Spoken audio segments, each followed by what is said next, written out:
చిన్ని serial today episode. Madhu మ్యాడీని హనుమాన్ దగ్గరికి తీసుకొని వచ్చి, మధు నేను నీకు ఒకటి చెప్పాలి అనేసి వెనుకకు తిరుగుతుంది. అప్పుడే నాగవల్లి అక్కడికి వస్తుంది. అప్పుడు మధు షాక్ అయిపోతుంది. అప్పుడు నాగవల్లి, ఏం చెప్తావే మా మ్యాడీకి?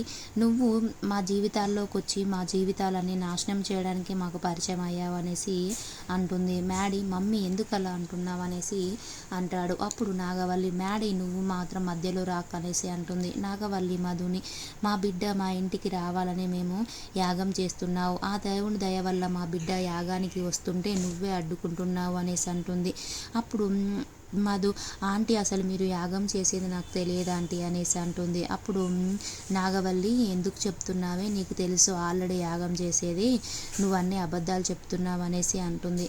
మధు, ఆంటీ దయచేసి నేను చెప్పేది వినండి ఆంటీ అనేసి అంటుంది. నాగవల్లి, నువ్వు చెప్పేది నేను వినవేంటి అనేసి అంటుంది. మ్యాడీ, మమ్మీ మధు తప్పేం లేదమ్మా అనేసి అంటాడు. అప్పుడు నాగవల్లి, మధు తప్పెందుకు లేదు, వరుణ్ పెళ్లి చేయడం తప్పు కాదా, మన పరువు డాడీ పరువు తీయడం తప్పు కాదా, అసలు యాగానికి రాకుండా చేసింది కూడా మధునే, మధు తప్పు లేదని ఎందుకు అంటున్నావు మ్యాడీ అనేసి అంటుంది. మధు, ఆంటీ యాగం గురించి నాకు తెలియదు ఆంటీ అనేసి అంటుంది. మీ తల్లి బిడ్డలకి మధ్యలో నేనెందుకు వస్తాను ఆంటీ, మ్యాడీ మీతో వస్తానంటే ఇప్పుడే ఇటు నుంచి ఇటే మీ ఇంటికి తీసుకెళ్ళండి ఆంటీ అనేసి అంటుంది. నేను హ్యాపీగా ఫీల్ అవుతాను ఆంటీ అంటుంది. నాగవల్లి, అంటే నీకు దమ్ము ఉంటే మ్యాడీని ఇంటికి తీసుకొని వెళ్ళు అని ఛాలెంజ్ చేస్తున్నావా, మ్యాడీని నువ్వు తీసుకొని వెళ్ళలేవు అని నన్ను హేళన చేస్తున్నావా? మధు, నేను మిమ్మల్ని ఛాలెంజ్ చేయడం లేదు, హేళన చేయడం లేదు ఆంటీ, హనుమంతుని మీద ఒట్టేసి చెప్తున్నాను, నేను మ్యాడీని మీరు ఇంటికి తీసుకెళ్లాలని కోరుకుంటున్నాను ఆంటీ. నాగవల్లి, తప్పులు చేసి తప్పుడు మనుషులకు ఇలాంటి ఒట్లు అయినా ఎలాంటి ఒట్లైనా వేస్తారంటుంది. మధు, ఆంటీ కొంచెం మర్యాదగా మాట్లాడండి ఆంటీ, నాగవల్లి నీలాంటి దానికి మర్యాద ఏంటి అనేసి చెంప మీద కొట్టబోతుంది. అప్పుడే మ్యాడీ వచ్చేసరికి మ్యాడీకి చెంప మీద తగులుతుంది. నాగవల్లి, అయ్యో నాన్న నీకు తగిలిందా, నువ్వెందుకు వచ్చావు నాన్న మధ్యలో, నొప్పిగా ఉందా నాన్న అనేసి అంటుంది. అప్పుడు మ్యాడీ, అమ్మ నువ్వు కొట్టిన దెబ్బ కంటే నా గుండెల్లో నొప్పినే ఎక్కువగా ఉందమ్మా అనేసి అంటాడు. అప్పుడు నాగవల్లి, నాన్న నువ్వు ఎందుకు వచ్చావు నాన్న అనేసి అంటుంది. మన ఇంటికి వెళ్ళిపోదాం రా నాన్న అనేసి అంటుంది. అప్పుడు మ్యాడీ, నీకు ఎందుకు రానన్నానో నీకు తెలుసు కదా మమ్మీ అనేసి అంటాడు. అప్పుడు నాగవల్లి, వాటి గురించి తర్వాత మాట్లాడుకుందాంలే నాన్న అనేసి అంటుంది. అప్పుడు మ్యాడీ, ఎందుకమ్మా ఇప్పుడు నేను రానమ్మా అనేసి అంటాడు. అప్పుడు నా మీద ఒట్టే నాన్న నువ్వు రాకపోతే, మధుని చెప్పుతో కొట్టినట్టుగా మన ఇంటికి వస్తావా, లేదంటే నన్ను మధు చెప్పుతో కొట్టినట్టుగా వాళ్ళ కొంపకి నువ్వు వెళ్తావా నాన్న, నా మీద ఒట్టే నువ్వు రాకపోతే అనేసి అంటుంది. అప్పుడు మ్యాడీ ఏం మాట్లాడాలో అర్థం కాకుండా అలాగే చూస్తాడు. అప్పుడు నాగవల్లి మ్యాడీ చేయి పట్టుకొని మన ఇంటికి వెళ్ళిపోదాం నాన్న అనేసి తీసుకెళ్ళిపోతుంది.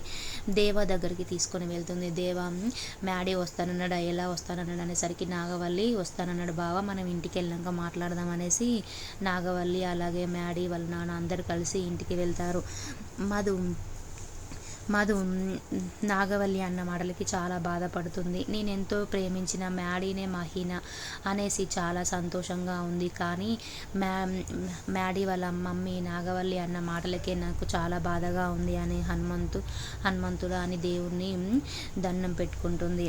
తర్వాత లోహిత చందును కలుస్తుంది. చందు, లోహిని ఇన్ని రోజులు నువ్వు ఎక్కడ ఉన్నావు అనేసి అంటాడు. చందు, అసలు నువ్వు ఎందుకు ట్రిప్కి వెళ్ళావు మాకు చెప్పకుండా, అసలు నువ్వు ఎందుకు బయట తిరుగుతున్నావు ఇలాగా అనేసి చందు సీరియస్గా అడుగుతాడు. అప్పుడు లోహి, నాకు ఇష్టం లేని పెళ్లి చేద్దామనుకున్నారు, ఇంట్లో నాకు ఫ్రీడమ్ లేదన్నయ్య, నాకు నచ్చని పెళ్లి చేస్తానన్నారు అనేసి నేను ఇంట్లో నుంచి బయటకు వచ్చి మా ఫ్రెండ్స్తో ఉంటున్నాను అన్నయ్య అనేసి అంటుంది. అప్పుడు చందు, నీకు నువ్వు పెళ్లి చూపుల్లో ఇంట్లో లేకపోయేసరికి ఇంటి పక్కన వాళ్ళు అందరూ ఏవేవో మాట్లాడుకున్నారు, నువ్వు వేరే పెళ్లి చేసుకున్నావని మాట్లాడారు, మా ఇంటికి వెళ్ళిపోదాం రా అనేసి అంటాడు. అప్పుడు లోహి, దయచేసి నేను ఇంటికైతే రానన్నయ్య అనేసి అంటుంది. అప్పుడు చందు, మరి అమ్మ కోసమైనా రా అంటే, నేను అమ్మకి కాల్ చేసి మాట్లాడదానన్నయ్య, నువ్వు ఇక్కడి నుంచి వెళ్ళన్నయ్య అంటుంది. అప్పుడు చందు, నిన్ను ఇక్కడి నుంచి తీసుకొని వెళ్ళండి, నేను ఇంటికి వెళ్ళను లోహి అనేసి అంటాడు. అప్పుడు లోహి, నేను చచ్చినంత ఒట్టే అన్నయ్య, నువ్వు నన్ను ఇక్కడి నుంచి వదిలి వెళ్ళకపోతే అనేసి అంటుంది. అప్పుడు చందు ఏం మాట్లాడాలో అర్థం కాక అక్కడి నుంచి వెళ్ళిపోతాడు.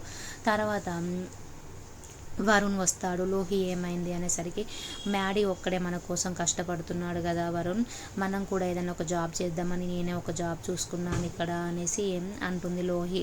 అప్పుడు వరుణ్ అసలు ఇక్కడ మిడిల్ క్లాస్ వాళ్ళు చేస్తారు, మీ అమ్మ నాన్నతో మాట్లాడి పెద్ద జాబే చేసుకోవచ్చు కదా మనం, నీకెందుకు లోహి, నువ్వు చేయకున్న అవసరం లేదు, నేనే చేస్తాను జాబ్ అనేసి వరుణ్ అంటాడు. అప్పుడు లోహిత కూడా చాలా సంతోషిస్తుంది. తర్వాత ఇంటికి వస్తారు లోహి, అలాగే వరుణ్, అలాగే మధు కూడా వస్తుంది. అప్పుడు మధు వాళ్ళ ఇంట్లో వాళ్ళ అమ్మ వాళ్ళతో మ్యాడీని వాళ్ళ అమ్మ వాళ్ళు హనుమాన్ గుడికి వచ్చి తీసుకెళ్ళిపోయారు. నేను కూడా కూరగాయలు ఇవ్వడానికి వెళ్తే అక్కడ చూశాను, నాగవల్లి ఆంటీ మ్యాడీని తీసుకొని వెళ్ళిపోయింది అనేసి అంటుంది. అప్పుడు లోహి షాక్ అయిపోతుంది. అంటే మ్యాడీ వాళ్ళ ఇంటికి వెళ్ళిపోతే మరి మేము ఎలా వెళ్ళాలి, నేనేమో రిచ్ అనేసి వరుణ్ చేసుకున్నాను, నేనే మధ్యలో ఇరికిపోయాను, ఎలాగైనా నేను కూడా వాళ్ళ ఇంట్లోకి వెళ్ళాలి, వరుణ్ మరి మళ్ళా ఎలా వెళ్ళాలి అనేసరికి వరుణ్ బావ మాత్రం వెళ్ళాడు. నాకు చాలా హ్యాపీగా ఉంది మధు, ఎందుకంటే బావ మా వల్లనే ఇన్ని కష్టాలు పడుతున్నాడు, అందుకోసమే నాకు చాలా బాధగా అనిపించేది, ఇప్పుడు మాత్రం ఏ బాధ లేదు, బావ మాత్రం వాళ్ళ ఇంటికి వెళ్ళిపోయాడు అనేసి అంటాడు. లోహి మరి మనం ఎలా వెళ్దామంటే మనం ఎలాగో అలాగే వెళ్దాం, బావ ఏదో ఆలోచించే వెళ్ళుంటాడు అనేసి వరుణ్ అంటాడు. సరేలే అనేసి లోహి వాళ్ళ రూమ్లోకి వెళ్ళిపోతారు. అప్పుడు మధు కూడా మ్యాడీ ఉన్న రూమ్లోకి వెళ్ళేసరికి మధు అంటే చిన్నప్పుడు ఇచ్చిన బొమ్మని అక్కడ ఉంటుంది, అది పట్టుకొని చిన్ని చాలా హ్యాపీగా ఫీల్ అవుతుంది. మ్యాడీ, నేను ఎంతో ప్రేమించిన మ్యాడీ మహి ఇద్దరు ఒకటే, నాకు చాలా ఆనందంగా ఉంది, ఇన్ని రోజులు చిన్నిని ప్రేమిస్తున్నానంటే ఎవరో అనుకున్నాను, నేనే చిన్ని, మ్యాడీ నేనే చిన్ని అని తెలిస్తే ఎంత హ్యాపీగా ఫీల్ అవుతాడో అనేసి ఆ బొమ్మను పట్టుకొని చూస్తూ ఉంటుంది.